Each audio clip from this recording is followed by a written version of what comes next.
সম্মানিত বন্ধুগণ, আসসালামু আলাইকুম। দূর দূরান্তে দেশ অথবা দেশের বাইরে থেকে ঠিক এই মুহূর্তে যে যেখান থেকে আমাকে দেখছেন, আমি আপন আর যে আপন জীবনের গল্পের নতুন একটা এপিসোডে আপনাকে প্রতিদিনের মতো স্বাগতম জানাচ্ছি। প্রিয় দর্শক বন্ধুরা, আমার জীবনের গল্পের এই অনুষ্ঠানে আমি প্রতিদিনই কারো না কারো বাস্তব জীবনের গল্প প্রচার করি, কিন্তু এখন থেকে ঠিক কিছুক্ষণ আগে আমি যখন রোকসানার জীবনের বাস্তব গল্পটা শুরু থেকে শেষ পর্যন্ত পড়তেছিলাম, বিশেষ করে শেষের দিকে আমার শরীরের পশমগুলো দাঁড়িয়ে গেছে। আমার নিজেকে নিজে বিশ্বাস করতে পারতেছিলাম না। আমি ওনাকে যখন ফোন করি অ্যান্ড ওনার সাথে কথাবার্তা বলার পরে আমার কাছে মনে হলো এটা শুধুমাত্র কোনো জীবনের গল্পই নয়, এটা যেন সৃষ্টিকর্তার এক কঠিন ইশারা। প্রিয় দর্শক বন্ধুরা, যারা নিজের জীবনটাকে তুচ্ছ মনে করতেছেন, যারা ভাবতেছেন যে আপনাকে শুধু কষ্ট দেওয়ার জন্যই খোদা দুনিয়াতে পাঠিয়েছে, আজ আমি তাদের কাছে রিকোয়েস্ট করে বলবো যে আপনি রোকসানার জীবনের গল্পটা শুরু থেকে শেষ পর্যন্ত শোনেন। একটা কথা মনে রাখবেন, রাত্রি যত গভীর হয় প্রহর তত এগিয়ে আসে। আপনি যদি রোকসানার জীবনের গল্পটা শোনেন তবে এই কথাটার একটা বাস্তব রূপ পেয়ে যাবেন। চলেন সবাই মিলে শুনে আসি রোকসানার জীবনের বাস্তব গল্প। সম্মানিত দর্শক বন্ধুরা, আসসালামু আলাইকুম রহমতুল্লাহি ওয়া বারাকাতুহু। আমার নাম রোকসানা আক্তার, আমার বাড়ি বরিশালের কোনো এক অজপাড়াকে। দর্শক বন্ধুরা, আমার জীবনের গল্পটা শুরু করার শুরুতেই আমি আপনাদেরকে আমার পরিবারের ব্যাপারে জানিয়ে রাখি। আমার পরিবারে আমি আছে, আমার বাবা আছে, মা আছে, আমার একটা ছোট ভাই। আমাদের পরিবারটা একটা নিম্ন মধ্যবিত্ত পরিবার। আমার বাবা বরিশালের একজন কৃষক। আমাদের গায়ে আমাদের নিজেদের কিছু জায়গা সম্পত্তি আছে। এছাড়া আমার আব্বা অন্যদের জমিতেও কাজ করে। এই দিয়ে আমাদের সংসারটা কোনো রকম চলে। আমি আর আমার ছোটো ভাই যথারীতি পড়াশোনা করি। আমি যখন ক্লাস 10-এ পড়ি তখন আমার ছোটো ভাই ক্লাস 9-এ পড়ে। অ্যান্ড আমার ছোটো ভাই পড়াশোনার প্রতি খুব ভালো ছিল না, কিন্তু আমি মোটামুটি পড়াশোনায় ভালো ছিলাম। বাট আমার বাবার একটাই কথা, যেহেতু আমার একটাই মাত্র ভাই, আমার আব্বা বলে যে আমার যেহেতু একটা মাত্র ছেলে, আমি তার পড়াশোনা বন্ধ করাবো না। সে পড়াশোনা করুক বা না করুক, আমি তাকে পড়াশোনা করাবো।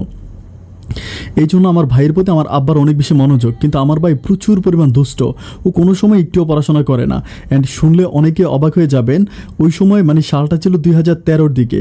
2013-তে একটা মোবাইল ফোন কিন্তু অনেক বড় একটা ব্যাপার। কিন্তু আমার ছোটো ভাই 2013 সাল থেকে মোবাইল ব্যবহার করে। ও যখন ক্লাস 9-এ পড়ে তখন থেকে ওর কাছে মোবাইল আছে, তো প্রচুর পরিমাণ দুষ্টামি করে।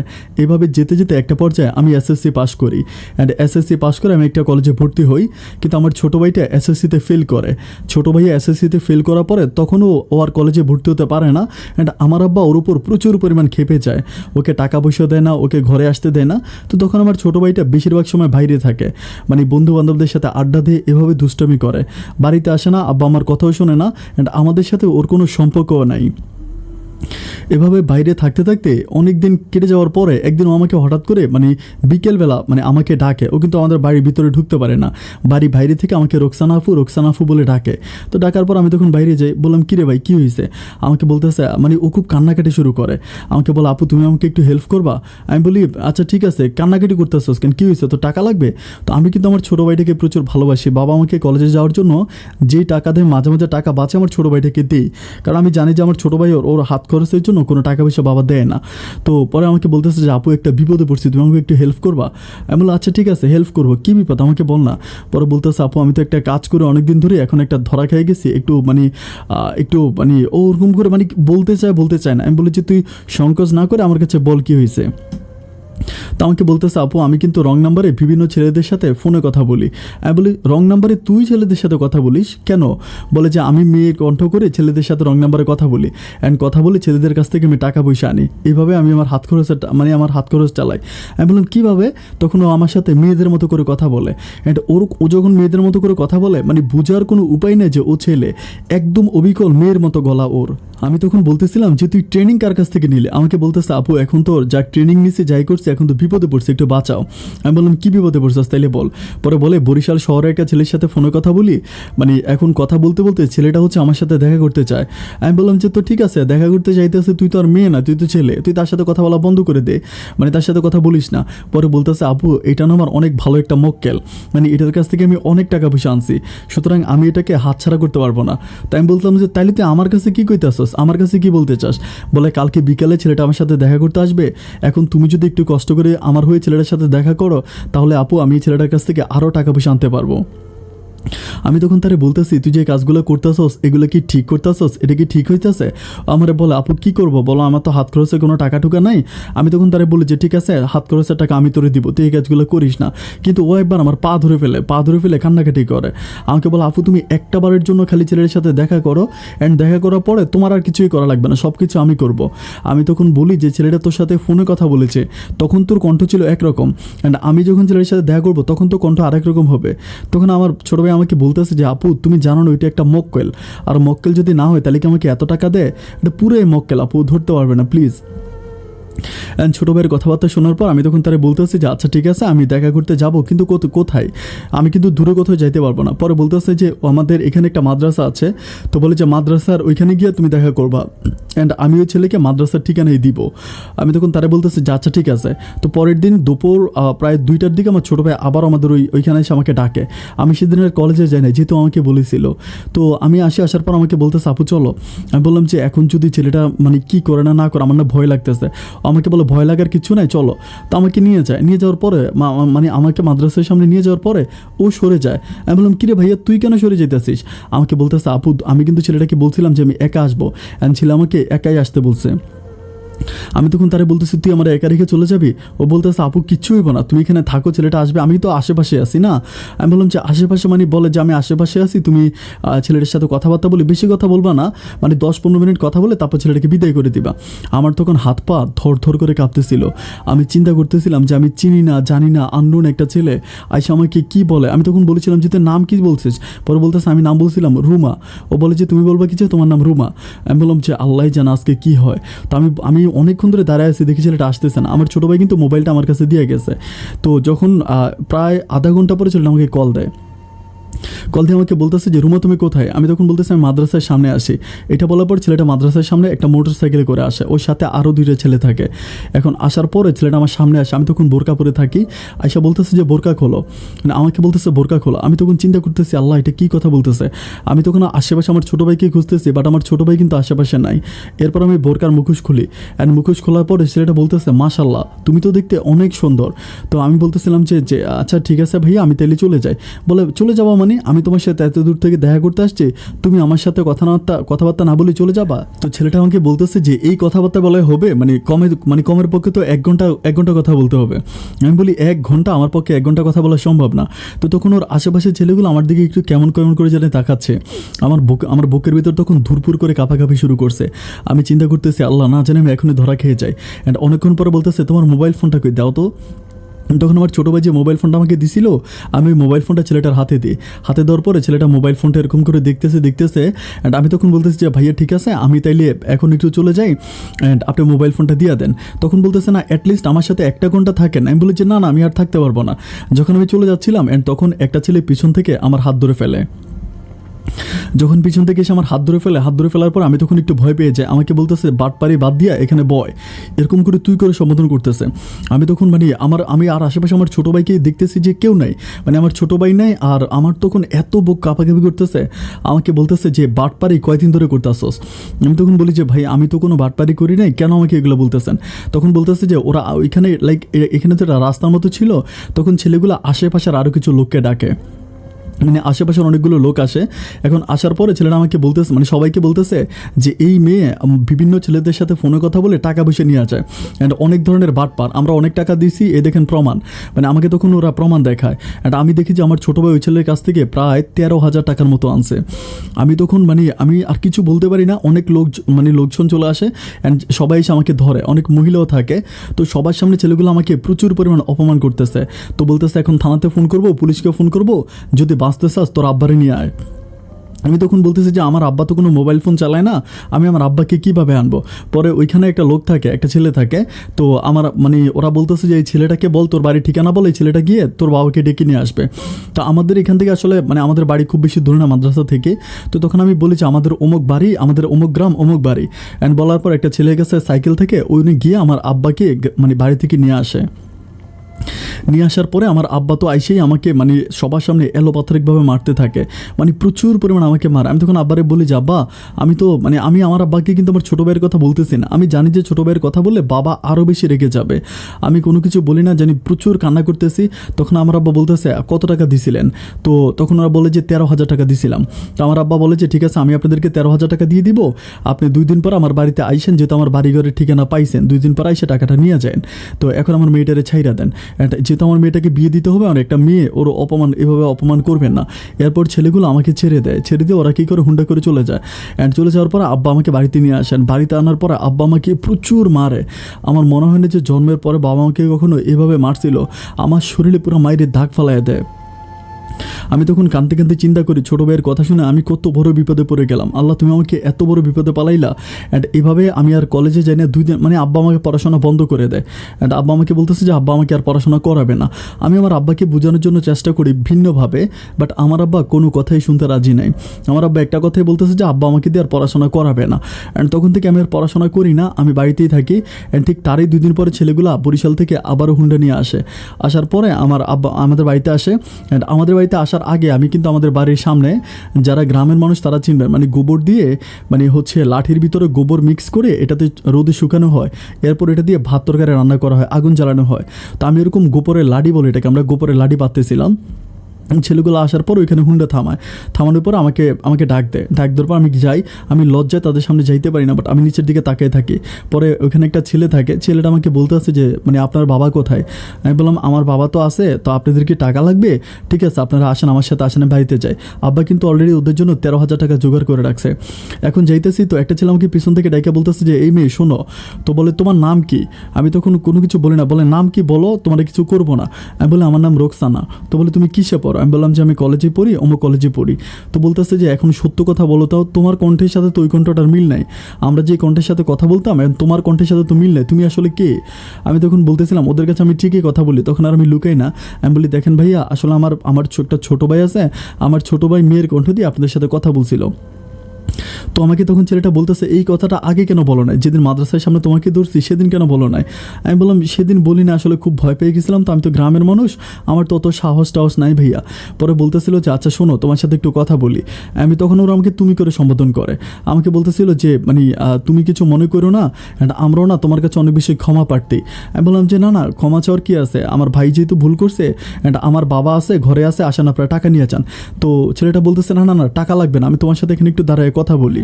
আমি তখন বলি আচ্ছা কি বলেন কি বলবেন বলেন। তো আমাকে বলতেছিল যে মানে তুমি কি আমাকে একটা কলেজের নাম বলে, মানে আমার কলেজের নাম বলো, অমুক কলেজে পড়ো না? আমি বললাম হ্যাঁ আমি তো ওই কলেজেই পড়ি।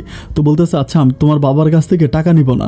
আমি বললাম যে কেন টাকা নিবেন, আসেন না টাকা নিয়ে আছেন। বলে যে না তোমার বাবার কাছ থেকে টাকা নিব না, অ্যান্ড মানে তুমি যে মোবাইল ফোনটা তোমার কাছে আছে, আমার কাছে কিন্তু মোবাইল ফোনটা আছে, বাট ওই মোবাইল ফোনটা আমার আব্বা নিয়ে গেছে, মানে আমাদের ঘরেই আছে। তো আমাকে বলতেছে এই মোবাইল ফোনটা থেকে আমাকে একটু কল দিতে পারবা, ছেলেটা বলতেছে। আমি বললাম যে না আমি আপনাকে আর কেন কল দিব, আপনি আসেন আমার টাকা নিয়ে যান। পরে বলতেছে যে টাকাটা নিব না, অ্যান্ড তোমার আব্বারে বললো আমি করে মাফ করে দেওয়ার জন্য, আমরা আসলে বুঝতে পারি নাই, ভুল করছে তোমার ছোটো ভাইয়ের মাসলটা তোমাকে দিতে হইলো, অ্যান্ড তুমি আমাদেরকে মাফ করে দাও। আমি তখন অবাক হয়ে যাই, ছেলেগুলো আমার কাছে মাফ চাওয়ার পরে ওই সময় কিন্তু 13,000 টাকা মানে নর্মাল কোনো কথা না, 13,000 টাকা কিন্তু অনেক অনেক টাকা। তো 13,000 টাকা, তো যখন ছেলেটা আমার কাছ থেকে টাকাটা নেয়, ছেলেটা চলে যায়, মানে ওরা 3 জনে চলে যায়, অ্যান্ড 3 জনে চলে যায়। অ্যান্ড আমি তখন আইসা বাবাকে বলি যে বাবা এই ঘটনা। তো আমার বাবা আমাকে বলতেছে যাক আলহামদুলিল্লাহ আল্লাহ বাঁচাইছে তাইলে। অ্যান্ড বাবার কাছে আসলে 13,000 টাকা ওই সময় আমাদের সংসারের জন্য অনেক কিছু। তো এভাবে আরও প্রায় 1 সপ্তাহ মতো কেটে যায়। অ্যান্ড 1 সপ্তাহ পরে আমি একদিন কলেজে ক্লাস করতেছিলাম, তো আমার একটা মেয়ে বান্ধবী আছে, নাম সীমা এসে আমার বলতেছে যে ইরে তোরা একটা ছেলে খুঁজতেছে, মানে কলেজের বাইরে। তো তখন আমি বলতেছি যে আল্লাহ আমারে কোন ছেলে খুঁজতেছে? বলে একটা ছেলে তোর খুঁজতেছে, তুই একটু বাইরে আয়। তখন আমি একটু কৌতূহলবশত আস্তে আস্তে বাইরের দিকে যাই, অ্যান্ড বাইরের দিকে যাওয়ার পর আমি দেখতে পাই যে ওই 3টা ছেলের মাঝে একটা ছেলে, মানে ওখানে যে 3টা ছেলে ছিল যার সাথে আমার ছোটো ভাই ফলস করছে এই ছেলেটা না, মানে আরেকটা ছেলে ওইখানে দাঁড়ায় আছে। তো আমি ছেলেটাকে দেখার পর আমি তো ওনাকে চিনি, আইসা সালাম দিচ্ছি ভাইয়া আসসালামু আলাইকুম। তো বলতেছে কী ব্যাপার রোকসানা ভালো আছো? আমি বললাম হ্যাঁ ভাইয়া ভালো আছি। তো বলে চিনতে পারছো আমাকে? আমি বলি হ্যাঁ চিনতে পারছো, ওই যে আপনি আমার ছোটো ভাইয়ের সাথে যে ঝামেলা হয়েছে না আপনারা না? বলে হ্যাঁ। তো বলে যে তুমি কি এখন কলেজ করবা না কলেজ শেষ হয়ে গেছে? আমি বললাম না আমার তো ক্লাস আছে, আমি ক্লাস করবো। তো বলে আজকে ক্লাস করো না, একটু রেস্টুরেন্ট আসো, মানে আমাদের কলেজের সামনে একটা রেস্টুরেন্ট আছে, তো বলে রেস্টুরেন্টে আসো। আমি তখন বলতেছি যে কেন রেস্টুরেন্টে যাবো, বড়বেলা আসো আসো, তুমি কি আমাকে চিনতে পারতেছো না? তাই আমি বললাম যে আপনার আর দুইটা বন্ধু কোথায়? বলে যে ওরা তো আসে নাই, আমি একাই আসছি, তোমার সাথে আমার কিছু কথা আছে, প্লিজ আসো। তো যেহেতু রেস্টুরেন্টটা কলেজের সামনেই ছিল, তো আমি ওই ওনার সাথে কলেজের সামনে রেস্টুরেন্টে যাই। অ্যান্ড যাওয়ার পরে তখন উনি আমাকে খুব দুঃখ করে বলতেছে, বিশ্বাস করো আমার না খুব বেশি কষ্ট লাগতেছে। আমি বললাম কেন কষ্ট লাগতেছে? বলে আমার বন্ধুরা তোমার সাথে এরকম ব্যবহার করছে, এটা আমি কখনো স্বপ্নেও চিন্তা করতে পারি না। আমি বললাম না না, আপনার বন্ধুরা যেটা করছে তো তারা তো ঠিকই করছে, তাই না? আমার ছোটো ভাই তাদের সাথে ফলস করছে, তাহলে কি তারা তারা এটা করতে পারবে না? তো আমাকে বলতেছে যে না, যা হবার তা হয়ে গেছে, এখন আমি আপনার কাছে আমি তোমার কাছে ক্ষমা চাইতে আসছি। আমি তখন বলি যে ক্ষমা কেন চাইতে হবে ভাইয়া? পরে বলতেছে না, ক্ষমা চাইতেছি, তুমি আমাকে মাফ করে দাও, আর তুমি আমাকে প্লিজ মাফ করে দাও, আর আমি তোমার কাছে একটা রিকোয়েস্ট করি, তুমি আমার রিকোয়েস্টটা একটু রাখো। আমি বললাম যে কী রিকোয়েস্ট? উনি তখন একটা মোবাইল ফোন বের করে আমার হাতে দেয়। তখনকার মোবাইলটা ছিল লাইক 3310, খুবই পুরনো একটা মোবাইল। উনি আমাকে বলেছে এই মোবাইলটা তুমি নিয়ে আছো, আমি তোমার সাথে মাঝে মাঝে ফোনে কথা বলবো। আমি তখন বলতেছি যে না না, আমাদের ঘরে তো একটা মোবাইল আছে, আমি তো ওইটাই ব্যবহার করি না, আর এখন মোবাইল ব্যবহার করা যাবে না, কারণ আমার বাবা মোবাইল টোবাইল নিয়ে এগুলো নিয়ে বাবা খুবই রাগান্বিত। তো আমাকে বলতেছে না না রোকসানা, প্লিজ মোবাইলটা নিয়ে যাও, খুব রিকোয়েস্ট করে। আমি তখন বলি যে আপনি কেন আমাকে মোবাইল দিতে যাচ্ছেন, আমি তো কিছুই বুঝি না। উনি বলে তুমি শুধু মাঝে মাঝে আমার সাথে একটু কথা বলি, এই জন্যই তোমাকে মোবাইলটা দিলাম। তাই আমি বলি আচ্ছা ঠিক আছে। তো উনি তখন চলে যায়, আমি মোবাইল ফোনটা নিয়ে বাড়িতে আসি। অ্যান্ড তখন আমি মোবাইল ফোনটা খুব চুরি করে চালাই, কাউকে বুঝতে দেন যে আমার কাছে মোবাইল আছে। তখন ওই দিন রাতের বেলায় আনুমানিক প্রায় রাত 11টার মতো বাজে আমার মোবাইলে কল আসে, ওটার মধ্যে একটা সিমও ঢুকানো থাকে কিন্তু। তো কল আসার পর আমি রিসিভ করার পরে বলতেছে যে আমাকে চিনতে পারছো, আমার নাম হচ্ছে নিলয়। আমি বললাম যে নিলয়, আমি কিন্তু আসলে এই পর্যন্ত আমি কিন্তু ওনাদের নাম জিজ্ঞেস করি, আমি কারো নামই কিন্তু জানি না। তো আমাকে বলতেছে যে নিলয়। আমি বললাম যে কোন নিলয়, আমি তো চিনি না। পরে বলতেছে ভারে, আমি যে তোমাকে মোবাইল দিলাম ভুলে গেছো? আমি তখন বলি ও আচ্ছা আচ্ছা, আপনার নাম কি নিলয়? বলে হ্যাঁ আমার নাম নিলয়, কিন্তু আমি তখন বলি যে দেখেন আপনার সাথে এত কথা বলছে, বাট একটাবার আপনার নাম জিজ্ঞেস করি নাই। তাই আমি বললাম যে আপনি আমাকে মোবাইল ফোনটা কেন দিয়েছেন? বলে যে তোমার সাথে মাঝে মাঝে কথা বলার জন্য। আমি বলি যে মাঝে মাঝে আমি আপনার সাথে কী কথা বলবো? বলে তুমি কিছু মনে করো না, আমি তোমাকে একটা কথা বলবো। আমি বললাম হ্যাঁ বলেন। তখন উনি কোনো রকম সংকোচ না করে আমাকে বলে ফেলতেছে যে তোমাকে আমার অনেক বেশি পছন্দ হয়, অ্যান্ড আমার মনে হয় যে তুমি খুব সরল সোজা টাইপের একটা মেয়ে, খুবই সরল, এই জন্য তোমার সরলতা দেখে আমার খুব ভালো লাগে, আমি তোমার সাথে প্রেমের সম্পর্কে জড়াতে চাই। যেদিন আমাকে মোবাইল দেয় সেদিন রাতের বেলা এই কথা বলে। আমি তখন অনেকে বলি যে দেখেন ভাইয়া, আমি আসলে প্রেম ভালোবাসার প্রতি বিশ্বাস তো না, আর আমার পরিবার আমাকে যেখানে বিয়ে দিবে আমি সেখানেই বিয়ে করব। তখন ছেলেটা আমাকে বলতেছিল তুমি কিন্তু জানো না যে আমি কিন্তু অনেক শিক্ষিত, আমি অনার্সে পড়তেছি, অ্যাকাউন্টিংয়ে অনার্স করতেছি, আমি অনেক শিক্ষিত একটা ছেলে। তখন আমি বললাম যে হ্যাঁ আপনি অ্যাকাউন্টিংয়ে অনার্স করেন, সবই ঠিক আছে, কিন্তু এখন আপনি আমাকে কেন, আমার সাথে এই কথাগুলো কেন বলতেছেন? পরে বলে যে ওই যে তোমার সরলতা আমাকে পাগল করে দিয়েছে। তো এরপর থেকে আমি বলি আচ্ছা ঠিক আছে। তো উনি আমার সাথে প্রায় 1 ঘন্টার মতো কথা বলে, অ্যান্ড এরপর থেকে উনি কন্টিনিউ আমাকে কল দেয়, প্রতিদিন এভাবে কল দিয়ে আমার সাথে কথা বলি। আর এরই মাঝে কিন্তু আমার ছোটো ভাইয়ের সাথে আর কোনো যোগাযোগ নাই। আমার ছোটো ভাই কিন্তু এই ঘটনার পরে আমার ছোটো ভাই জানি আমাদের গ্রাম থেকে কোথায় চলে গেছে, আমার বাবার ভয়ে আমার ছোটো ভাই আর এলাকাতেই নাই। আমি তখন মনে মনে চিন্তা করতেছিলাম, ওনার সাথে সবসময় কথা বলতে বলতে, নীলয়ের সাথে সবসময় কথা বলতে বলতে আমিও তো একটা মানুষ, কেমন করে জানি নীলের প্রতি আমার একটু মায়া ভালোবাসা জন্মে যায়। এরপর আমি কন্টিনিউ নীলের সাথে কথা বলি, এটা আমাদের দুজনের মাঝে একটা গভীর প্রেমের সম্পর্ক হয়ে যায়। প্রেমের সম্পর্কটা কীভাবে হয় সেটা বলি। 14ই ফেব্রুয়ারি ছিল, 14ই ফেব্রুয়ারি ছিল, আপনারা যারা জানেন যে বিশ্ব ভালোবাসা দিবসের দিন। তো 14ই ফেব্রুয়ারিতে ও কী করছে, একটা সুন্দর পাঞ্জাবি আর আমার জন্য অনেকগুলো সাদা গোলাপ নিয়ে আসছিল। আমার এত ভালো লাগছিল গোলাপগুলো দিয়ে আমাকে সেদিন প্রপোজ করেছে। তো প্রপোজ করার পরে আমি তো আসলে তার সাথে কন্টিনিউ দীর্ঘদিন ধরে কথা বলি। তো সেই ক্ষেত্রে আমাদের মাঝে তুমিটাও চলে আসে, আমরা তুমি করে সম্বোধন করি, অ্যান্ড আমার সুখ দুঃখে সব কথাগুলো আমি তার সাথে শেয়ার করি, অ্যান্ড সে তার সব ব্যাপারগুলো আমার সাথে শেয়ার করে। এভাবে আমাদের মাঝে একটা গভীর প্রেমের সম্পর্ক হয়। এরপর আমি তার সাথে কন্টিনিউ কথা বলতে বলতে তখন কিন্তু সে আমাকে টাকা পয়সা দিয়ে মোটামুটি মাঝে মাঝে হেল্প করে, আমার কলেজের এটা সেটা টাকা টুকা দিয়ে আমাকে মাঝে মাঝে ও কিন্তু একটু হেল্প করে, অত বেশি দেয় না, মাঝে মাঝে 500, 600 বা 1000 ওরকম করে টাকা টুকা দিয়ে আমাকে হেল্প করে। আমি যদিও নিতে চাই না, ও জোর করে আমাকে দেয়। তো এভাবে দিতে দিতে আমি একটা সময় এসএসসি পরীক্ষা দিই। এসএসসি পরীক্ষা দেওয়ার পরে দুর্ভাগ্যবশত আমি এসএসসিতে ফেল করি, এসএসসিতে আমি ফেল করি। অ্যান্ড ফেল করার পরে তখন আমার আব্বা সিদ্ধান্ত নিতেছে যে আব্বা আমাকে বিয়ে দিয়ে দেবে। এখন বিয়ে দেওয়ার জন্য আব্বা চারদিকে ছেলে খুঁজতেছে, অ্যান্ড আমি কিন্তু নিলয়ের ব্যাপারটা আমার বাবার কাছে কিছুই বলি না। একটা পর্যায়ে আমি নিলয়কে বলতেছি যে নিলয়, আমার বাবা তো আমাকে বিয়ে দেওয়ার জন্য চারদিক থেকে ছেলে খুঁজতেছে। তখন নিলয় আমাকে বলতেছে তুমি আমার কথা কেন বলো না? আমি বললাম যে দেখো, আমি তো তোমার এলাকাতে কখনো যাইও নাই, আর তোমাকে ওভাবে চিনিও না, তুমি ভালো, তোমার সাথে ফোনে কথা বলি এতটুকুই, কিন্তু এখন যদি আমার বাবাকে হঠাৎ করে তোমার কথা বলি, বাবা কিন্তু বিগড়ে যাবে, আমার আব্বা কিন্তু ভালার ভালা খারাপেরও এক শের। তখন ও আমাকে বলতেছিল, তুমি কি একটা পাগল, তুমি যদি তোমার বাবাকে নাই বলো তাহলে তো তোমার বাবা তোমাকে অন্য কোথাও বিয়ে দিয়ে দিবে। আমি বলি আমি বলবো কেন, তাহলে ঠিক আছে তুমি বলো, তুমি তোমার পরিবার পাঠাও বা তুমি আসো। তখন ও আমাকে বলে যে আচ্ছা ঠিক আছে, তাহলে আমি আমার মাকে আর আমার বাবাকে পাঠাবো।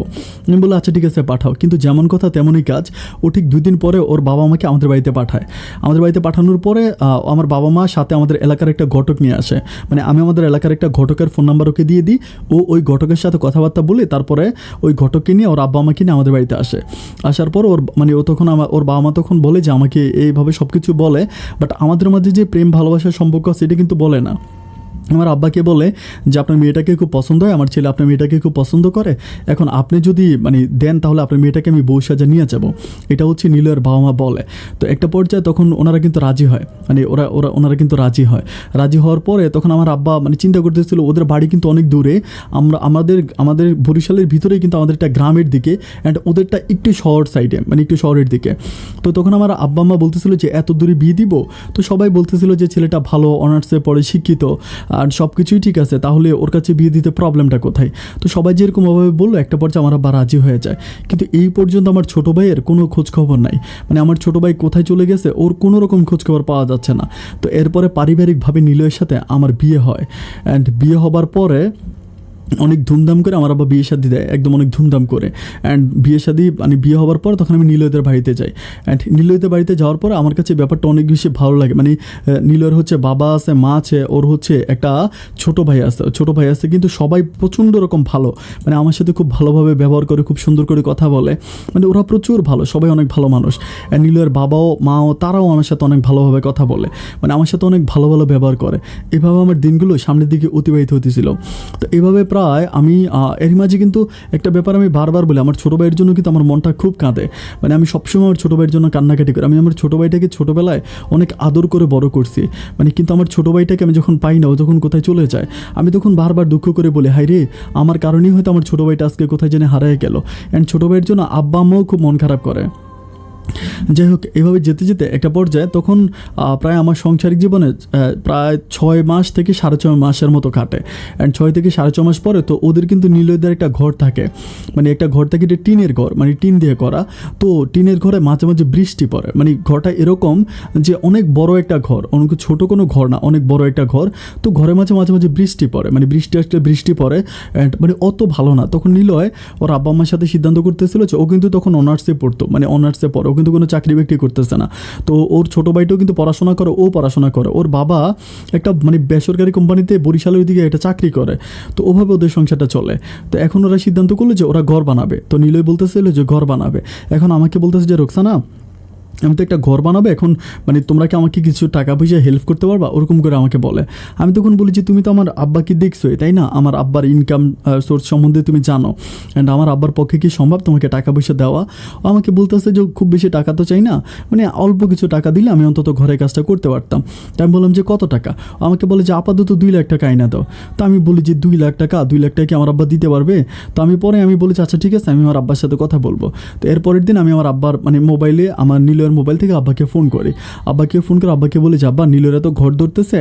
এখন আমি কিন্তু আমার আব্বাকে নীলয় যে আমার কাছে টাকাটা একবারে চাইছে এটা বলি না, আমি বলি যে আব্বা, নিলয় হচ্ছে ওরা তো ঘর ধরতেছে, এখন কিছু টাকা ওদের লাগবে, তুমি ওদেরকে কিছু টাকা একটু হেল্প করো না, তুমি হাওলাত হিসেবে দিবা, ধার হিসেবে দিবা, এরপর ওরা আবার তোমাকে দিয়ে দিবে। আমি আমার আব্বাকে ওভাবে বুঝিয়ে বলি। তখন আমার আব্বা আমার বলতেছে যে আমি 2 লাখ টাকা কোথায় পাবো। আমি তখন বলি যে আব্বা একটু জোগাড় করে দাও না, এখন আমি অন্যের সংসার করতেছি অ্যান্ড অন্যের ঘর করতেছি, তাইলে এখন ওরা যদি চায় তাহলে দিতে হবে না, তুমি হাওলাত হিসাবে দাও, ধার হিসাবে দাও। কিন্তু নিলয় আমাকে ধারের কথা বলে না, আমি আমার আব্বা আম্মাকে ধারের কথা বলতেছি।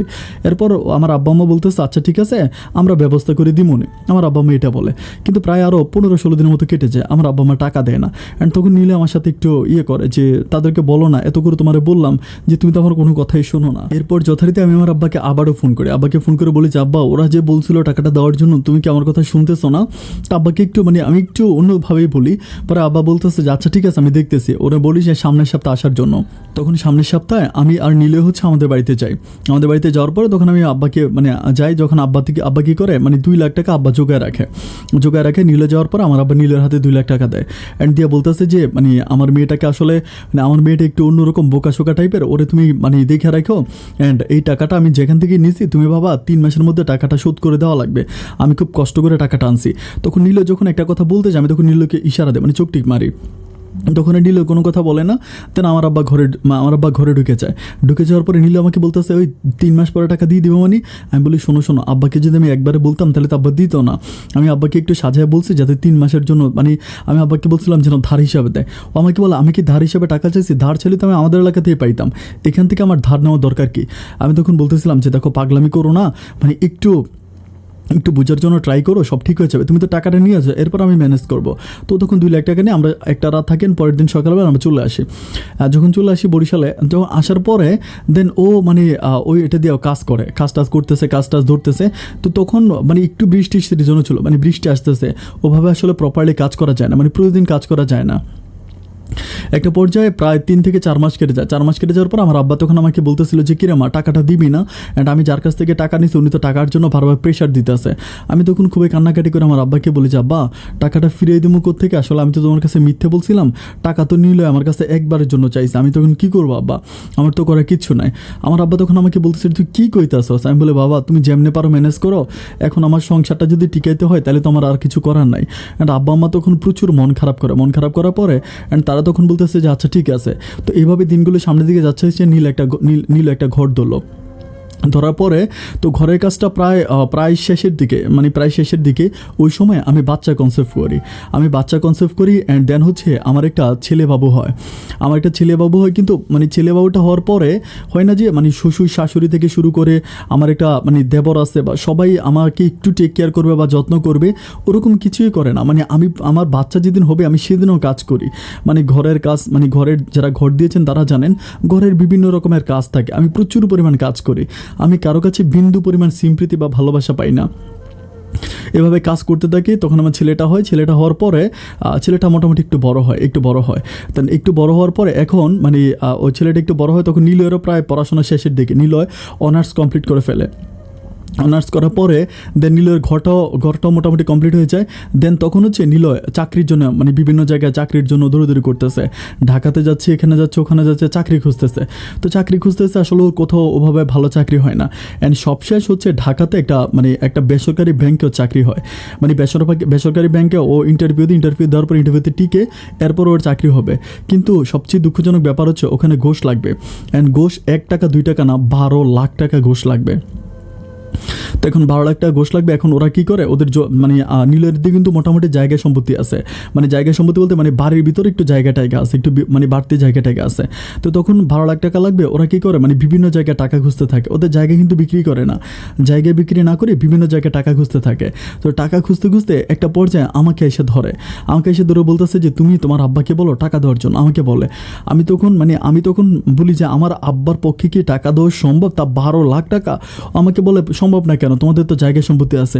আমি বলি আমাদের যে জায়গা সম্পত্তি আছে এটা তো আব্বা চাষবাস করে খায়, মানে আমার আব্বার পক্ষে কি জায়গা দেওয়া সম্ভব।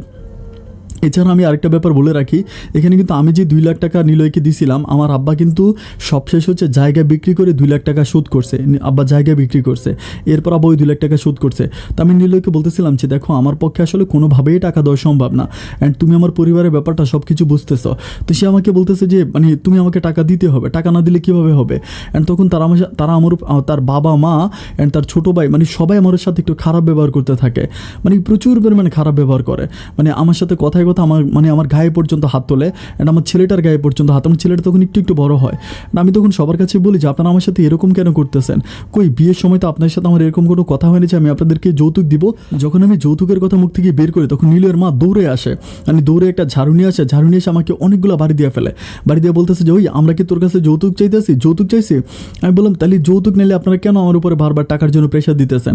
তো আমাকে বলতেছে এখন তোর জামাই চাকরি পাইছে, এখন যদি 12 লাখ টাকা না হয় তাহলে তো তোর জামাই চাকরি চলে যাবো, অ্যান্ড চাকরির জন্য টাকা লাগবে না। আর আমি তোর জামাই চাকরি করলে কি তোর জামাইয়ের চাকরি টাকা কি আমরা খাবো, তুইও তো তোর জামাইয়ের টাকা খাইবি, তোর ছেলেই তো খাইবো, অ্যান্ড তোরই তো রাখবো, তাই না। তাহলে তুই টাকা দিতে চাইতেছিস না কেন, তোর আব্বারে বল জায়গাটাকে বিক্রি করে 12 লাখ টাকা না হোক অন্তত 10 লাখ টাকা হইলে যাতে দেয়।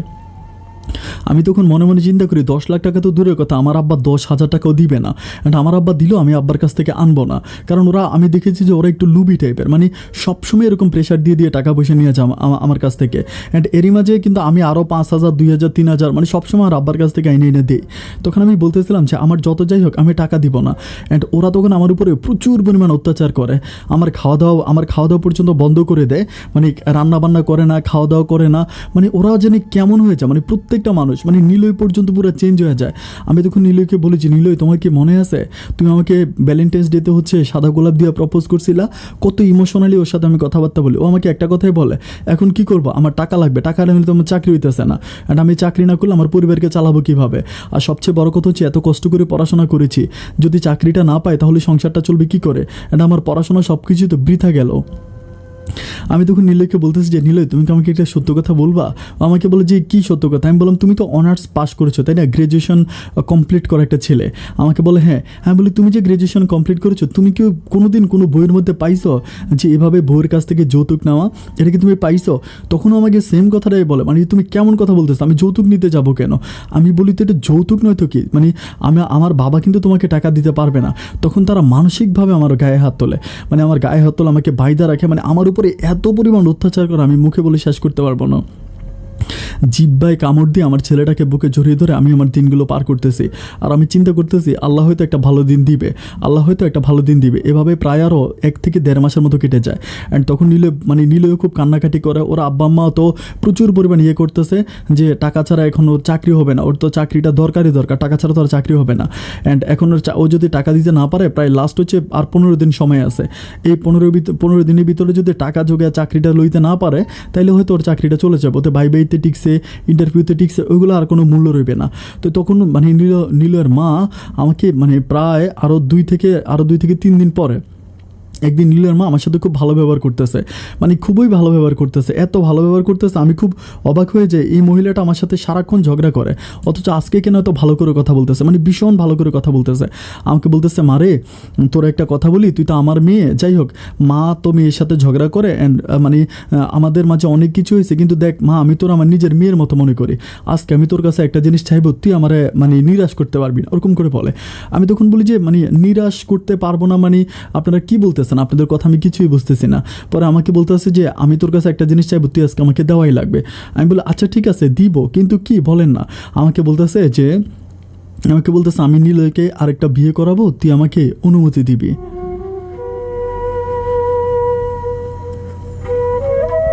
আমি তখন বলতেছি যে মা এটা আপনি কেমন কথা বলতেছেন, যে নিলয়ের আমি বউ আছি, ওর একটা সন্তান আছে, আপনি তাকে এখন আরেকটা বিয়ে করাবেন? উনি তখন আমাকে বলতেছিল যে এটা ছাড়া তো আমার আর কোনো উপায় নেই, আমি তো এটা ছাড়া আর কিছু করতে পারবো না, অ্যান্ড আমি এটা যদি না করি তাইলে আমি আমার ছেলেটাকে মানে চাকরিটা কীভাবে দিব?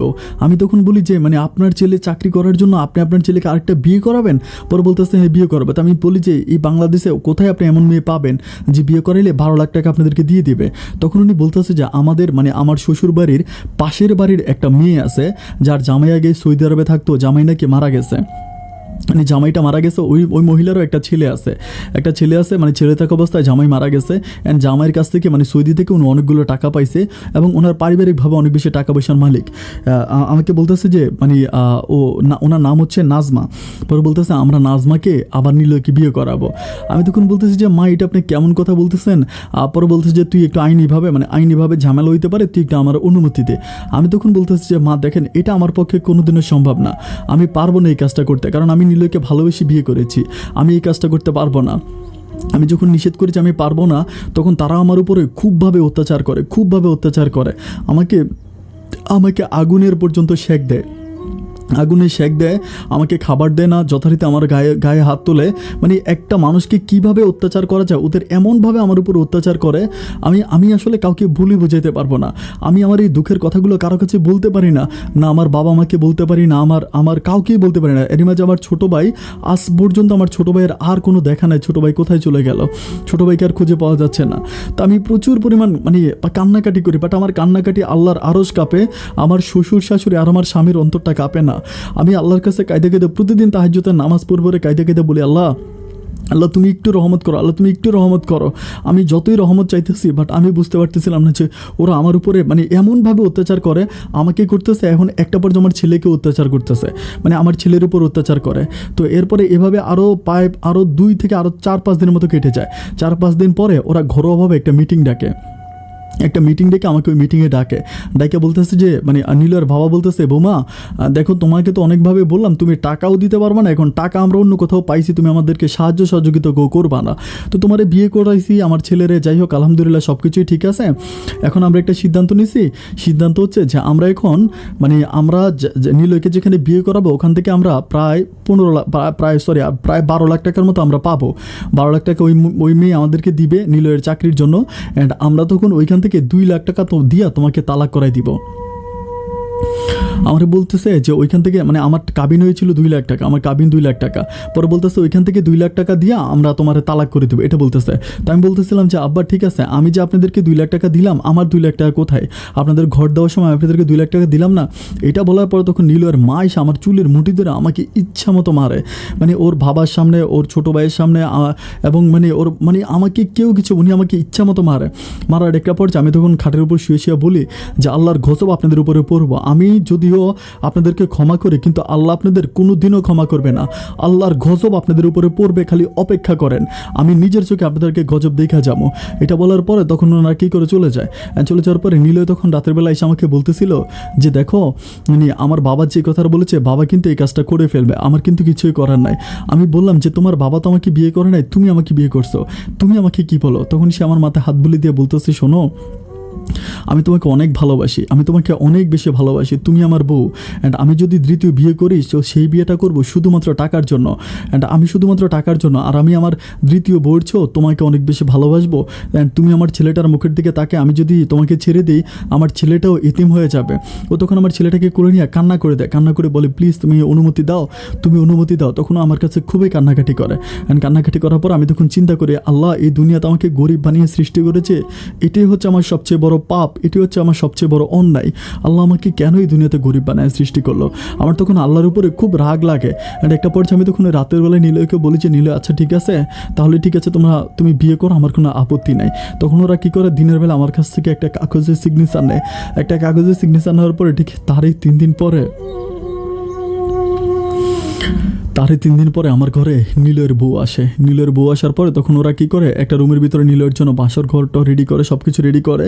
তো আমি পাশের রুমে বসে মানে প্রচুর পরিমাণ কান্না করতেছি, আমার মনে হচ্ছে আমি জন্মের পর কখনো এত কান্না করি নাই, আমি খুবই কান্না করতেছি, মানে এত কান্না করতেছি। আর আমি আল্লাহকে বলতেছি যে আল্লাহ এই দৃশ্যটা দেখার আগে তুমি আমার জীবনটা কেন নিয়ে গেলা না, আল্লাহ তুমি আমার জীবনটা কেন নিয়ে গেলা না, আর কত কষ্ট আমাকে তুমি দিবা, আমি খুবই কান্না করি। যাই হোক ওদের বাসর ঘর শেষ হয়, বাসরটা শেষ হওয়ার পরে দিনের বেলায় মোটামুটি আমি কাজ করি, নাস্তা বানাই, সবার জন্য সব কিছুই করি।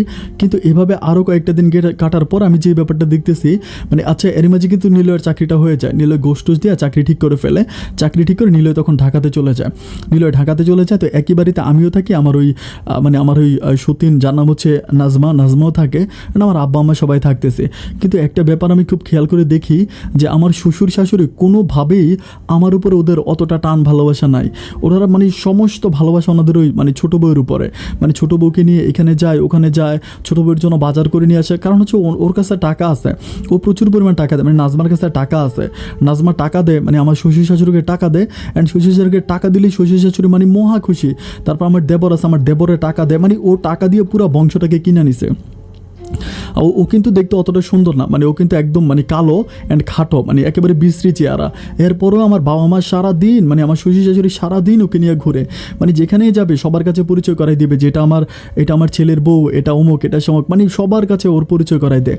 আমি তখন বলি যে আমি যে ঘরের একটা পুত্রবধূ, আমি কারো কাছে বিন্দু মাত্র সহানুভূতি বা ভালোবাসা পাই না, অ্যান্ড এভাবে একটা পর্যায়ে দেখি যে আমার ছেলেটা পর্যন্ত কারো কাছে ভালোবাসা পায় না, মানে আমার নাজমার ছেলেকে সবাই ভালোবাসে, মানে সবাই ভালোবাসে বা সবাই করে, বাট আমার ছেলেটাকে কেউ দেখে না। আমার ছেলেটা প্রচুর কান্না করে, মানে প্রচণ্ড রকম কান্না করে, আমার ছেলেটা কান্না করলেও কেউ তার একটু কোলেও নেয় না।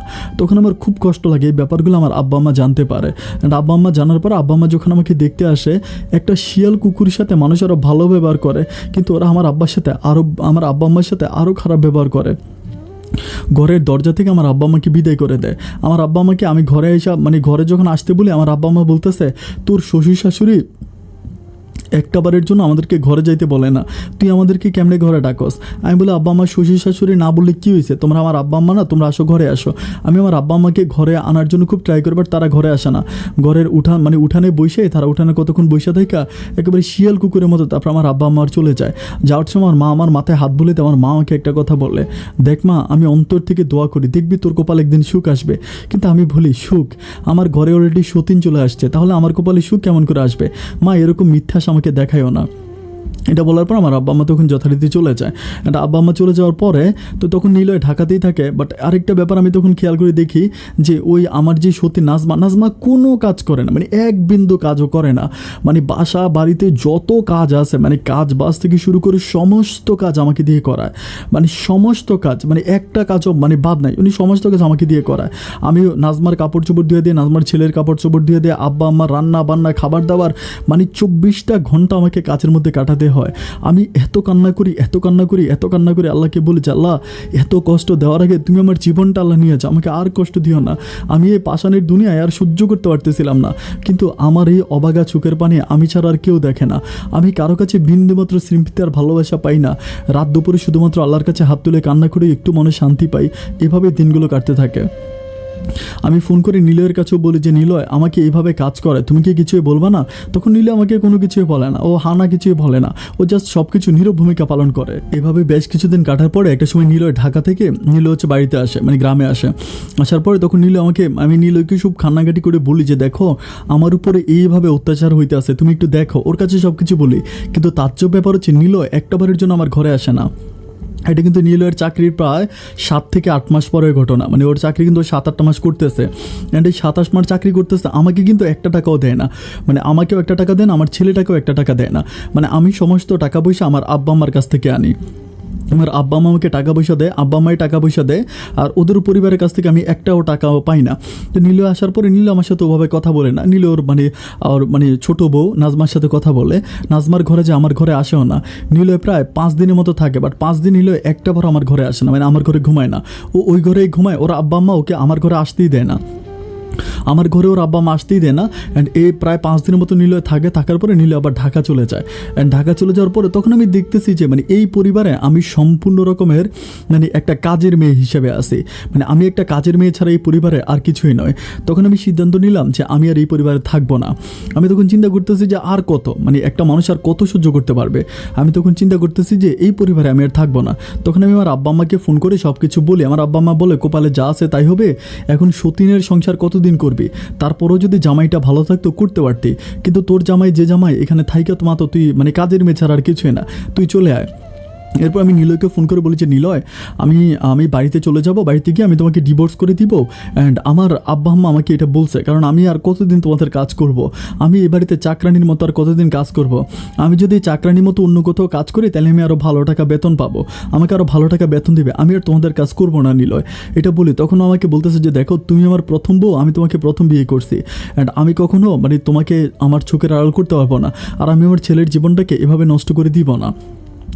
আমি তখন বলতেছি যে তাহলে তুমি কি বলতেছো, তুমি কি মানে তুমি কি চাও আমাকে এটা বলো।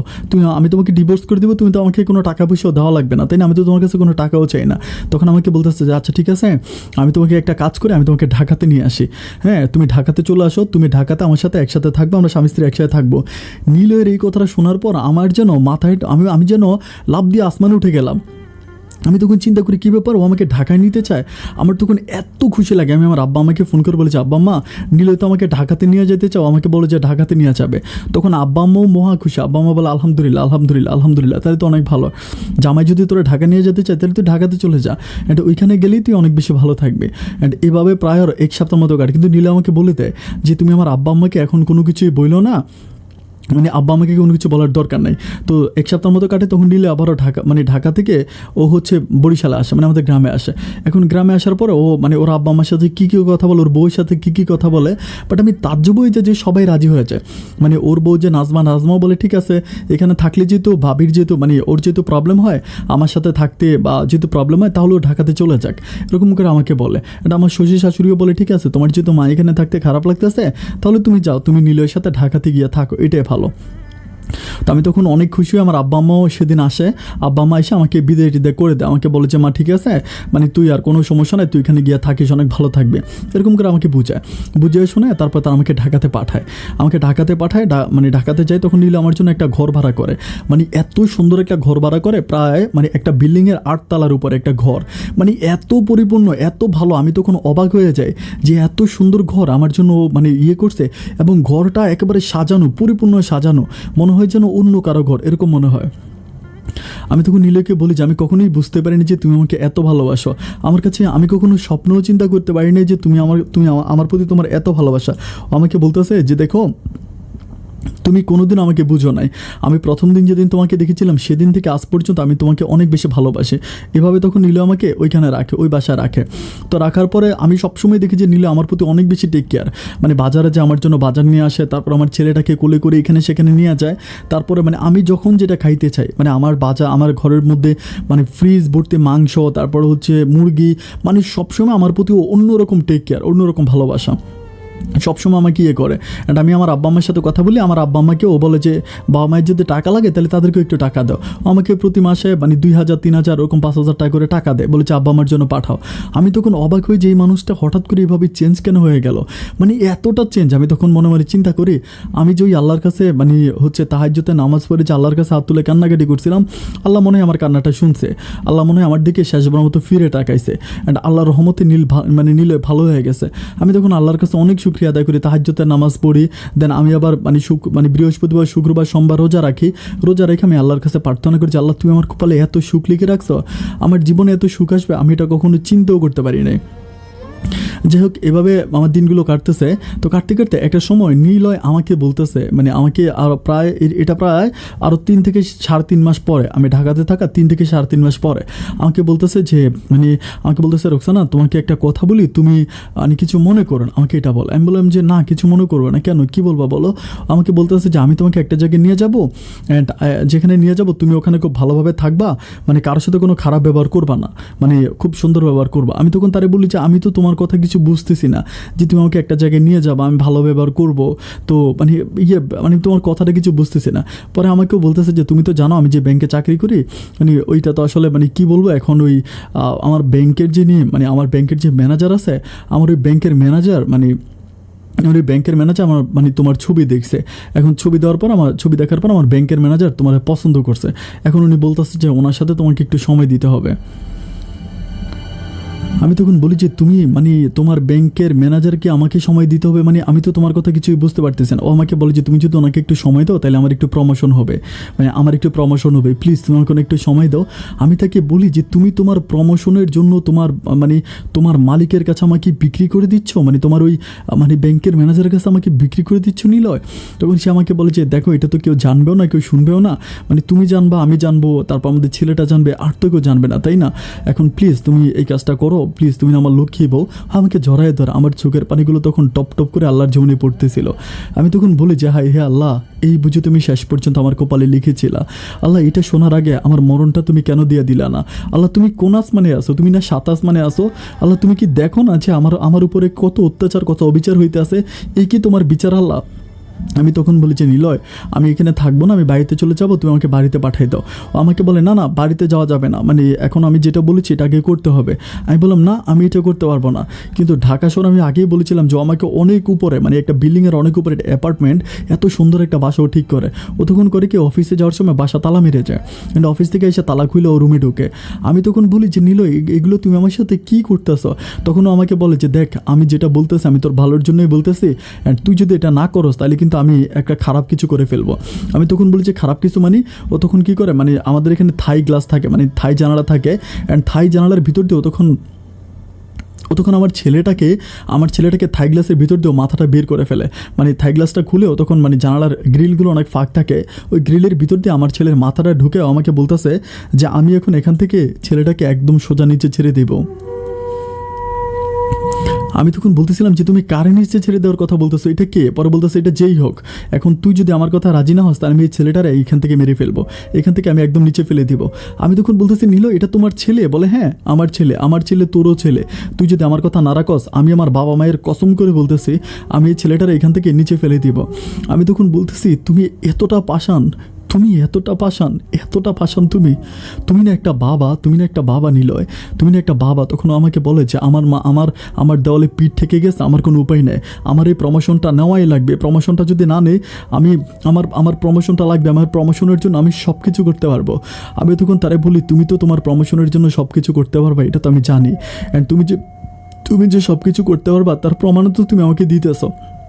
আমাকে বলে আমি যেটা বলার এটা বলে দিছি, এখন যদি তুই আমার কথা না শুনিস তাহলে কিন্তু আমি ছেলেটাকে ফেলে দিব।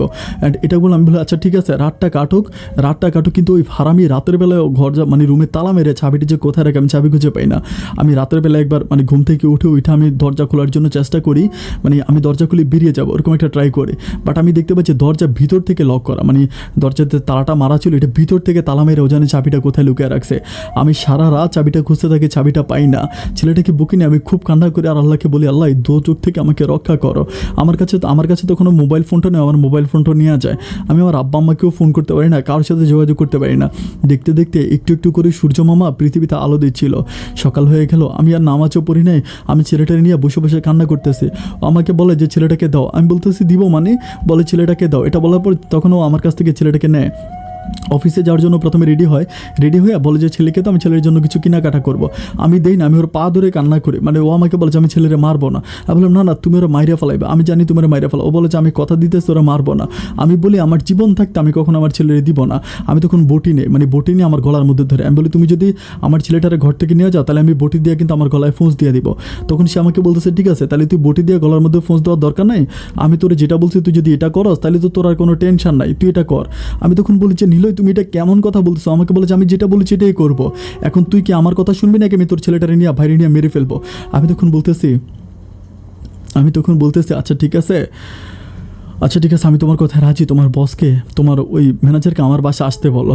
তখন আমাকে বলতেছে না আমার ম্যানেজার এই বাসা আসবে না, তুই আমার ম্যানেজারের কাছে যাবি। আমি বলি যে আমি তো জানি না যে তোমার ম্যানেজার কোথায় থাকে, আমি কীভাবে যাব? আমাকে বলতেছে যে আমি তোকে গাড়ি করে নিয়ে যাবো, যাওয়ার পরে তুই আমার ম্যানেজারকে মানে 2 ঘন্টা সময় দিবি, 2 ঘন্টা পর আমি তোকে আবার গাড়ি করে নিয়ে আসবো। আমি বলি 2 ঘন্টা আমার ছেলে কোথায় থাকবে? ও বলে যে 2 ঘন্টা ছেলেটা আমার কাছে থাকবে। তখনও আমার ছেলেটাকে কোলে নেওয়ার পরে ছেলেটাকে কোলে নিয়ে তখনও কী করে যথারীতি বেরিয়ে যায়, মানে অফিস থেকে মানে বাসা থেকে বের হওয়ার পরে তখনও মানে একটা মানে মাইক্রোবাসের মতো থাকে, এটাকে আমাকে নিয়ে ও তখন একটা বাড়ির সামনে যায়, একটা অনেক বড় বাড়ি ঢাকা শহর। আমি আসলে ঢাকা শহরে অত ভালো চিনি না, মানে ঢাকা শহরের রাস্তাঘাটগুলো অত ভালো করে চিনি না, আমাকে ওই বাড়ির সামনে নিয়ে যায়। ওই বাড়ির সামনে নিয়ে যাওয়ার পরে তখনও আমাকে বলে যে ঠিক আছে চলো। আমি তখন বলি যে আমার ছেলেটাকে দাও, বলে যে না তুমি 2 ঘন্টা ওইখানে থাকবা, 2 ঘন্টা তোমার ছেলে আমার কাছে থাকবে, অ্যান্ড 2 ঘন্টা পরে আমি তোমাকে তখন ওইখান থেকে নিয়ে আসবো। এটা বলার পর ও তখন ওই বাড়ির সামনে আসে, একটা মানে ফ্ল্যাটে ঢুকে দরজা মানে নক করার পর একটা ভদ্রলোক মানে লাইক হচ্ছে মধ্যবয়স্ক এরকম একটা লোক, মানে মধ্যবয়স্ক হচ্ছে একটু বড় হবে, মানে একটু সিনিয়র টাইপের একটা লোক দরজা খোলার পরে তখন আমার স্বামী নিলে বলতেছে যে আনছি নিয়ে যান। এটা বলার পর তখন কিন্তু আচ্ছা আরেকটা ব্যাপার আমি এখানে বলে রাখি, নীলু কিন্তু আমার ছেলেটাকে ড্রাইভারের কাছে দিয়ে যায়, ও কিন্তু মানে বাচ্চাটাকে নিয়ে উপরে উঠে না, ড্রাইভারের কাছে দিয়ে যায়। তো দেন হচ্ছে আমি তখন ওই রুমের ভিতরে ঢোকার পর ওই লোকটা দরজা লাগায় দেয়, দরজা লাগানোর পর নীল তখন নিচে চলে আসে। আমি তখন ওই রুমে বসে প্রচুর কান্নাকাটি করতেছে, মানে এত কান্নাকাটি করতেছে আমি বলে বোঝাতে পারবো না। তখন লোকটা আমার কাছে আয়সা বলতেছে যে কী ব্যাপার তুমি কান্না করতেছো কেন, তুমি কি রাজি না? আমার বলে আমি তখন কোনো কথা বলি না, আমি খুবই কান্না করি, মানে প্রচণ্ড রকম কান্না করি। অ্যান্ড আমার মাথায় তখন হাত বুলে দিয়ে বলতেছে কী হয়েছে তুমি কান্না করতেছো কেন, তোমার কি টাকা দেয় নাই? আমি তখন বলতেছি যে টাকা মানে কিসের টাকার কথা বলতেছেন? বলে কেন তোমার টাকা দেয় নাই? আমি বলি কি বলো তোমার কি আরও টাকা লাগবে? অ্যান্ড আরও টাকা লাগলে না আমি তোমার দিব, আমি তো বললাম এই 20,000 টাকা দেওয়ার জন্য, আরও লাগবে? আমি বললাম যে 20,000 টাকা মানে কিসের টাকার কথা আপনি বলতেছেন? পরে বলে যে না আমি তো নীলয়কে বলছিলাম যে একটা মেয়ে আনার জন্য আমি তার 20,000 টাকা দিছে, ও তো তোমার ও বলে যেটা ভালো মেয়ে আমাকে দিবে।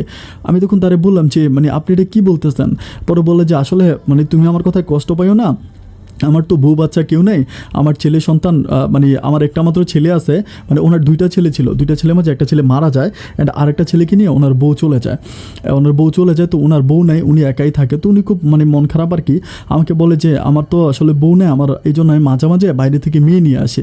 তো নিলয় বললো যে নিলয়ের কাছে নাকি অনেক ভালো মেয়ে আছে, আমাকে বললো যে ভালো মেয়ে আছে, আমার বললো যে ভাই একটু টাকা বেশি লাগবে, 20,000 টাকা লাগবে, বাট একেবারে নাম্বার 1 ক্লাসিক একটা মেয়ে আছে, অনেক ভালো। তো আমি তখন ওকে 20,000 টাকা দিলাম, ও তখন মানে তোমার আইনা দিল, কিন্তু এখন মানে তোমার কান্নাকাটি দেখে মনে হচ্ছে ও তোমাকে জোর জবরদস্তি করে আনছে। আমার তো ভাই জোর জবরদস্তি করে কোনো মেয়ের সাথে এইসব করার দরকার নাই, তোমার যদি না পোষায় তুমি চলে যাও।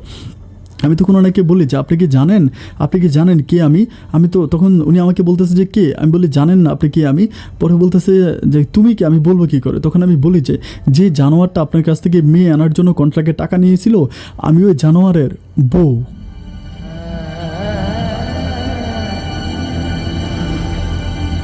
এটা বলার পর উনি তখন সোফার মধ্যে ঠাস করে বসে যায় বলতেছে যে কি বলতেছেন এগুলো। আমি বলেছি জি আমি ওর বউ এবং ওর সন্তান গাড়ির মধ্যে আছে, তখন আমি হাউ মাউ করে কান্নাকাটি করতে করতে আমি ওনার কাছে সব কিছু খুলে বলি, মানে একেবারে প্রথম থেকে আমাকে কিভাবে বিয়ে করছে আমি সব কিছু খুলে বলি। আমি খেয়াল করি আমার কথাগুলো শুনতে শুনতে এই লোকের চোখের পানিগুলো টপ টপ করে মাটিতে পড়তেছে। লোকটা আমাকে বলতেছে যে আরে আমি আমার জীবনে কখনো কারো কাছে এত দুঃখের কথা শুনি নাই, তুমি এগুলো কী বলতেছো। আমি বলি যে আমার জীবনটাকে এইভাবে নষ্ট করে দিছে, আমার জীবনটাকে এইভাবে নষ্ট করছে। অ্যান্ড শেষ পর্যন্ত তখনও বলে যে কিভাবে পারলো একটা বাবা হইয়া নিজের সন্তানকে কোলে রেখে বউটারে আমার কাছে দিয়া যাইতে। আমি বলি দিয়া গেছে তো নেন, এটা বলে তখন আমি কাপড় খুলতে থাকি, তখন উনি আমাকে জড়ায় ধরে বলতেছে, আমার পা ধরে উনি কান্না করে দিয়ে বলে যে তুমি প্লিজ আমাকে আর কলঙ্কিত করো না, আমার অপমান করো না, আমি তোমার কাছে মাপ চাই, তুমি আমার মাফ করে দাও। অ্যান্ড তখন উনি আমাকে বলে যে তুমি আর এই বাসা থেকে যাবা না, তুমি এই বাসার মধ্যে থাকবা, অ্যান্ড তুমি কি ওই ছেলের সাথে থাকবা নাকি ওকে ডিভোর্স করো, আমাকে এটা বলে। আমি বলি ডিভোর্স কীভাবে করবো, আমি তো ঘর থেকে বের হইতে পারি না।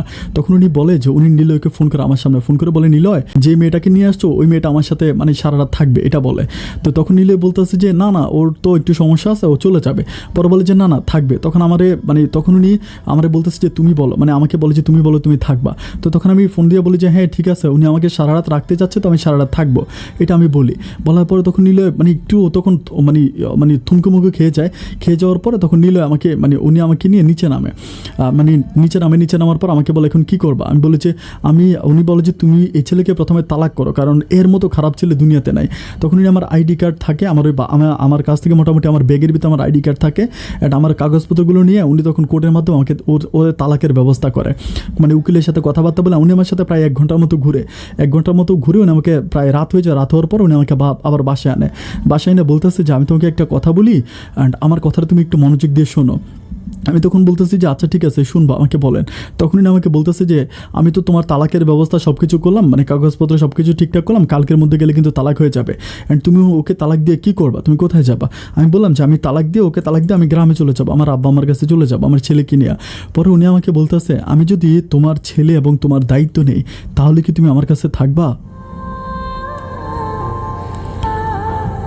আমি তখন বলতেছি যে মানে আপনি আমার ছেলের আমার দায়িত্ব নেবেন, মানে বুঝলাম না। পরে উনি একটু কান্না করে বলতেছে আমি আমার বউটাকে অনেক ভালোবাসতাম, আমার 2টা কলজা টুকরা ছেলে হয়েছিল, আমার একটা ছেলে মারা গেছে আর একটা ছেলে কিনে আমার বউ চলে গেছে, অ্যান্ড আমি আজকে অনেকগুলো বছর একা কাটাইতেছি। তোমার সাথে কথাবার্তা বলে মনে হলো যে তুমি ফেরেস্তার মতো একটা মানুষ, তুমি যদি চাও আমি তোমাকে বিয়ে করতে পারি, আমি তোমাকে বিয়ে করব।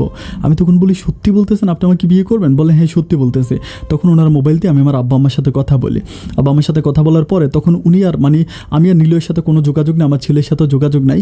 তো তখন উনি করে কি আমার ছেলেটাকে এর পরের দিন নিলয় কী করে আমার ছেলেটাকে আইনা দেয়, ওই ওনার বস, আচ্ছা বসের নাম ছিল হচ্ছে হাসান। তখন হাসান সাহেব করে কি ওই যে আমার ছেলেটাকে নিলয়ের কাছ থেকে আইনা দেয়, মানে উনি কীভাবে নিলয়ের কাছ থেকে আনে এটা আমি জানি না। তো ওই দিন বিকেলবেলা আব্বা আম্মাও গ্রাম থেকে আসে, আব্বা আম্মা গ্রাম থেকে আসার পর তখন আব্বা আম্মাকে নিয়ে হাসান সাহেব কোর্টে গিয়ে সম্পূর্ণ নিলয়ের সাথে আমার সব কিছু সারাসারি করে এরপর উনি এফিডেভিটের মাধ্যমে তখন উনি আমাকে বিয়ে করবো ওরকম সব কিছু রেজার্স করে রাখে, অ্যান্ড 3 মাসের জন্য তখন উনি আমাকে আমাদের বাড়িতে পাঠায় দেয়। তখন আমি আমার সন্তান নিয়ে আমি আমাদের বাড়িতে চলে যাই। আমাদের বাড়িতে চলে যাওয়ার পর তখন নিলয় প্রচুর পরিমাণে আমাকে বিরক্ত করতে থাকে আমাদের বাড়িতে এসে, হাসান সাহেবের সাথে আমার কী কথা হয়েছে শুধু এটাও জানতে চায়, যে হাসান সাহেবের সাথে কী কথা হয়েছে। আমি বলি যে না কিছু হয় না। বলে মানে কী হয়েছে তুমি আমাকে বলো, মানে আমাকে ইয়ে করে। তখন আমি কিছু বলি না, তখন ও আমাকে বলে যে তুমি আমাকে ছাইড়ে দিছো কেন, আমাকে ডিভোর্স কেন করছো। আমি বলি তুমি কীভাবে চিন্তা করছো আমি তোমার মতো একটা মানুষের সাথে থাকবো, তুমি কি আমার কম ক্ষতি করছো। বল হাসান সাহেবের সাথে কী করতে জানো, হাসান সাহেবের সাথে কোনো কিছু কথা হয় না। এরপরে পারিবারিকভাবে সব কিছু হয়ে যায়। 3 মাস পরে উনি আমাকে মানে আমার পরিবারের ভাবে ওনার কিছু বন্ধুবান্ধব নিয়ে এসে সুন্দর করে আমাকে গ্রাম থেকে বিয়ে করে উনি ঢাকাতে নিয়ে যায়। এর এই খবরগুলো সব কিছু নীলয়ের কানে চলে যায়। অ্যান্ড নীলয় তখন প্রচুর পরিমাণ ভয় পায়। নীলয় মনে করে আমি ওর চাকরি খেয়ে ফেলবো। নীলয় তখন একদিন আমাকে মানে আমি কিন্তু আবার পুরনো সিমটা চাল আমাকে ফোন করে, মানে আমার বিয়ে হবার প্রায় 7 থেকে 8 দিন পরে আমাকে ফোন করে খুবই কান্নাকাটি করে বলে আমি জীবনে তোমার কাছে কিচ্ছু চাই না, প্লিজ তুমি আমাকে মাফ করে দাও, আমি একেবারে ভালো হয়ে যাবো, আমার চাকরিটা খাইও না, আমার আব্বা আম্মা আমার চাকরিটা কেন, খুবই কান্নাকাটি করে। অ্যান্ড তখন কিন্তু মানে হাসান সাহেব কিন্তু মানে আমার যিনি স্বামী হাসান, ও কিন্তু নীলয়ের চাকরি খাওয়ার জন্য উঠে পড়ে লেগে থাকে। আমি তখন বলি যে তুমি যদি আমাকে সত্যি ভালোবেসে থাকো তুমি নীলয়ের চাকরিটা খাইও না, নীলয়ের চাকরি করো, ওর চাকরিটা তুমি খাইও না। তখন ও আমাকে বলে যে তুমি কেন মানে ওর প্রতি আবার এত ভালোবাসা দেখাচ্ছ, ওর মতো ছেলে। আমি বললাম না, ওর চাকরিটা তুমি খাও না, চাকরিটা করো। এরপর থেকে তখন আর উনি মানে নীলয়ের চাকরিটা খায় না খাওয়ার পর তখন নীলয় চাকরি করে, উনিও চাকরি করে। এভাবে প্রায় আমার সংসারটা 2.5 বছরের মতো কাটে। অ্যান্ড 2.5 বছরে আমার হাসানের ঘরে আমার একটা হচ্ছে মেয়ে সন্তান হয়। অ্যান্ড আমার একটা ছেলে আছে, একটা মেয়ে আছে। আমি আমার একটা ছেলে মেয়ে নিয়ে আপন ভাই অনেক ভালো আছি। আল্লাহর দুনিয়াতে আমি তাদেরকে আমি আল্লাহর কাছে শুকরিয়া আদায় করে শেষ করতে পারবো না ভাই। আমি যেদিন আমাকেও একটা ছেলের কাছে মানে আমাকে ঢাকাতে নিয়ে আসতেছিল, তখন আমি আল্লাহর কাছে শুকরিয়া আদায় করছি। আল্লাহ সম্ভবত তাহাজ্জুদের নামাজ পড়ে দোয়া করছিলাম, আল্লাহ আমার দোয়া শুনছে। অ্যান্ড ঢাকাতে আনার পর যখন ওর বসের কাছে আমাকে নিয়ে যাচ্ছিল, আমি তখন মনে মনে চিন্তা করছি এই দুনিয়াতে আল্লাহ বলতে কোনো শব্দ নাই, এই দুনিয়াতে আল্লাহ বলতে কিচ্ছু নাই, এটা সব মিথ্যা ভ্রান্ত। এগুলো আমি সব আমি আমার মনকে বুঝিয়ে ফেলছি। কিন্তু ওই ঘরে যাওয়ার পর আমি যে দৃশ্যটা দেখলাম আপন ভাই, এটা দেখার পর আমি 5 ওয়াক্ত নামাজ পড়ি, প্রতি বৃহস্পতিবার, শুক্রবার, সোমবারে রোজা রাখি। অ্যান্ড আমি যথেষ্ট ইসলামিক মাইন্ডে চলাফেরা করি।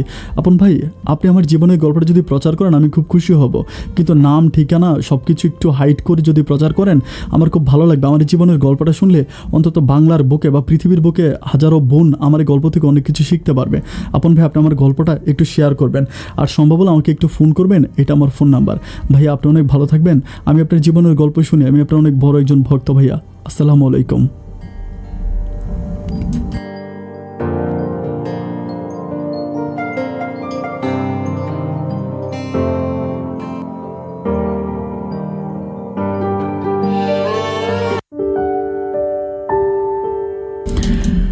সম্মানিত দর্শক বন্ধুরা, শুরুতেই সবাইকে অনেক বেশি ধন্যবাদ এত লম্বা একটা স্টোরি আপনার আমার সাথে কন্টিনিউ করার জন্য।